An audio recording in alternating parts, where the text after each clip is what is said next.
नमस्कार मित्रों, history fact में आप सभी का हार्दिक स्वागत है। मैं हूं आपका दोस्त रतन सिंह। महाभारत द्रोण पर्व में घटोत्कच वध पर्व के अंतर्गत 180वें अध्याय में घटोत्कच के वध से पांडवों का शोक तथा श्री कृष्ण की प्रसन्नता का वर्णन हुआ है, जो हम वीडियो में जानेंगे। वीडियो शुरू करने से पहले अगर अभी तक आपने हमारे चैनल को सब्सक्राइब नहीं किया है तो सब्सक्राइब कर लीजिएगा और पास में आए बेल आइकन को भी दबा दीजिएगा। तो फिर चलिए शुरू करते हैं वीडियो। संजय कहते हैं, राजन, जैसे पर्वत ढह गया हो उसी प्रकार हिडिंबा कुमार घटोत्कच को कर्ण द्वारा मारा गया देख समस्त पांडवों के नेत्रों में शोक के आंसू भर आए। परंतु वसुदेव नंदन भगवान श्री कृष्ण बड़े हर्ष में मग्न होकर सिंह नाद करने लगे। उन्होंने अर्जुन को छाती से लगा लिया। वे बड़े जोर से गर्जना करके घोड़ों की रास रोककर हवा के हिलाए हुए वृक्ष के समान हर्ष में झूमकर नाचने लगे। तत्पश्चात पुनः अर्जुन को हृदय से लगाकर बारंबार उनकी पीठ ठोंककर रथ के पिछले भाग में बैठे हुए बुद्धिमान भगवान श्री कृष्ण फिर जोर जोर से गर्जना करने लगे। राजन, भगवान श्री कृष्ण के मन में अधिक प्रसन्नता हुई जानकर महाबली अर्जुन कुछ अप्रसन्न से होकर बोले, मधुसूदन, हिडिंबा कुमार घटोत्कच के वध से आज हमारे लिए तो शोक का अवसर प्राप्त हुआ है, परंतु आपको ये बेमौके अधिक हर्ष हो रहा है। घटोत्कच को मारा गया देख हमारी सारी सेनाएं यहाँ युद्ध से विमुख होकर भागी जा रही हैं। हिडिंबा कुमार के धराशायी होने से हम लोग भी अत्यंत उद्विग्न हो उठे हैं, परंतु जनार्दन, आपको जो इतनी खुशी हो रही है उसका कोई छोटा मोटा कारण न होगा। वही मैं आपसे पूछता हूँ, सत्य वक्ताओं में श्रेष्ठ प्रभु, आप इसका मुझे यथार्थ कारण बताइए। शत्रु दमन यदि कोई गोपनीय बात न हो तो मुझे अवश्य बतावे। मधुसूदन, आपके इस हर्ष प्रदर्शन से आज हमारा धैर्य छूटा जा रहा है, अतः आप इसका कारण अवश्य बतावे। जनार्दन, जैसे समुद्र का सूखना और मेरु पर्वत का विचलित होना आश्चर्य की बात है, उसी प्रकार आज मैं आपसे इस हर्ष प्रकाशन रूपी क्रम को आश्चर्यजनक मानता हूँ। भगवान श्री कृष्ण ने कहा, धनंजय, आज वास्तव में मुझे वह अत्यंत हर्ष का अवसर प्राप्त हुआ है। इसका क्या कारण है यह तुम मुझसे सुनो। मेरे मन को तत्काल अत्यंत प्रसन्नता प्रदान करने वाला वह उत्तम कारण इस प्रकार है।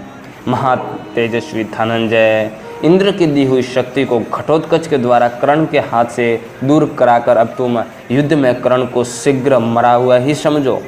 इस संसार में कौन ऐसा पुरुष है जो युद्ध स्थल में कार्तिकेय के समान शक्तिशाली कर्ण के सामने खड़ा हो सके। सौभाग्य की बात है कि कर्ण का दिव्य कवच उतर गया, सौभाग्य से ही उसकी कुंडल छीने गए तथा सौभाग्य से ही उसकी वह अमोघ शक्ति घटोत्कच पर गिरकर उसके हाथ से निकल गई। यदि कर्ण कवच और कुंडलों से संपन्न होता तो वह अकेला ही रणभूमि में देवताओं सहित तीनों लोकों को जीत सकता था। उस अवस्था में इंद्र, कुबेर, जलेश्वर, वरुण अथवा यमराज भी रणभूमि में कर्ण का सामना नहीं कर सकते थे। तुम गांडीव उठाकर और मैं सुदर्शन चक्र लेकर दोनों एक साथ जाते तो भी सम्रांगण में कवच कुंडलों से युक्त नरश्रेष्ठ कर्ण को नहीं जीत सकते थे। तुम्हारे हित के लिए इंद्र ने शत्रु नगरी पर विजय पाने वाले कर्ण के दोनों कुंडल माया से हर लिए और उसे कवच से भी वंचित कर दिया। कर्ण ने कवच तथा उन निर्मल कुंडलों को स्वयं ही अपने शरीर से कुतर कर इंद्र को दे दिया था, इसीलिए उसका नाम वैकर्तन हुआ। जैसे क्रोध में भरे हुए सर्प को मंत्र के तेज से स्तब्ध कर दिया जाए तथा प्रज्वलित आग की ज्वाला को बुझा दिया जाए, शक्ति से वंचित हुआ कर्ण भी आज मुझे वैसा ही प्रतीत होता है। महाभाव, जब से महात्मा इंद्र ने कर्ण को उसके दिव्य कवच और कुंडलों के बदले में अपनी शक्ति दी थी, जिसे उसने घटोत्कच पर चला दिया है, उस शक्ति को पाकर धर्मात्मा कर्ण सदा तुम्हें रणभूमि में मारा गया ही मानता था।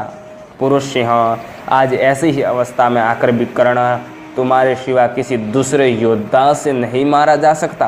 अनग, मैं सत्य की शपथ खाकर यह बात कहता हूँ, कर्ण ब्राह्मण भक्त, सत्यवादी, तपस्वी, नियम और व्रत का पालक तथा शत्रुओं पर भी दया करने वाला है, इसीलिए उसे वृष यानी कि धर्मात्मा कहा गया है।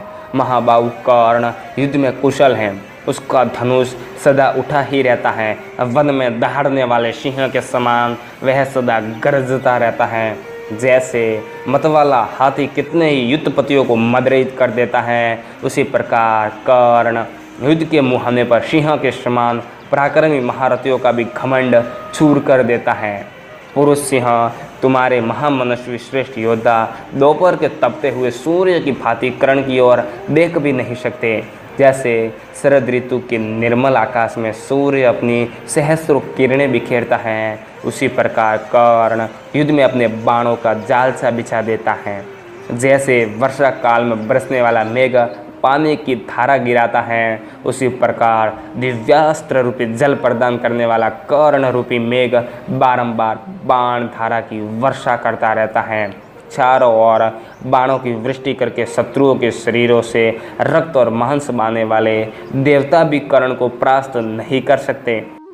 पांडुनंदन, कर्ण कवच और कुंडल से हीन तथा इंद्र की दी हुई शक्ति से शून्य होकर अब साधारण मनुष्य के समान हो गया है, लेकिन फिर भी इसके वध का एक ही उपाय है। कोई छिद्र प्राप्त होने पर जब वह असावधान हो, तुम्हारे साथ युद्ध होते समय जब कर्ण के रथ का पहिया श्रापवश धरती में धंस जाए और वह संकट में पड़ जाए, उस समय तुम पूर्ण सावधान हो, मेरे संकेत पर ध्यान देकर उसे पहले ही मार डालना। अन्यथा जब वह युद्ध के लिए अस्त्र उठा लेगा, उस समय उस अजय वीर कर्ण को त्रिलोकी के एकमात्र सूरवीर वज्रधारी इंद्र भी नहीं मार सकेंगे। मगधराज जरासंध, महामनस्वी छेदीराज शिशुपाल और निषद जातीय महाबाहु एकलव्य, इन सबको मैंने ही तुम्हारे हित के लिए विभिन्न उपायों द्वारा एक एक करके मार डाला है। इनके सिवा हिडिंब, किरमीर और बक आदि दूसरे राक्षस राजा, शत्रु दल का संहार करने वाला अलायुध और भयंकर कर्म करने वाला वेगशाली घटोत्कच भी तुम्हारे हित के लिए ही मारे और मरवाए गए हैं। बस आज के लिए इतना ही। अगर आपको वीडियो पसंद आया हो तो प्लीज़ लाइक, शेयर और कमेंट ज़रूर कीजिएगा। अगर आपको ऐसा ही वीडियो चाहिए तो आप हमारे चैनल को सब्सक्राइब कर लीजिएगा और पास में आए बेल आइकन को दबाना न भूलें, ताकि आने वाले वीडियो की नोटिफिकेशन आपके पास सबसे पहले पहुंच जाए। जय हिंद, जय भारत।